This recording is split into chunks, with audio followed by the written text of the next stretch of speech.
made very much endeavor in defending Islam at the time, and also he has spilled he also spilled blood during war, and then he has also shed tears, a lot of tears for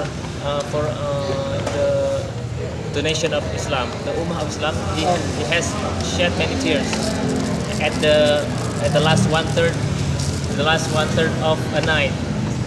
Last one third of a night, he always almost every night cry, shed tears, weep for the nation of Islam.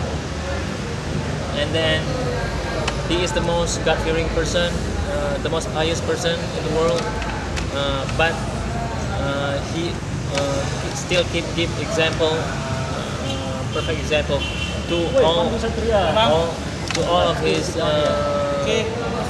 to all Christians around the universe. All right. And the prophet is also good news and or happy news bearers, and also sad news or bad news bearers.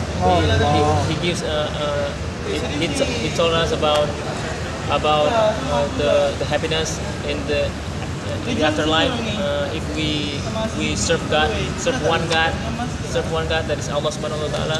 And then he also told about the bad news or sad news about the hellfire, right?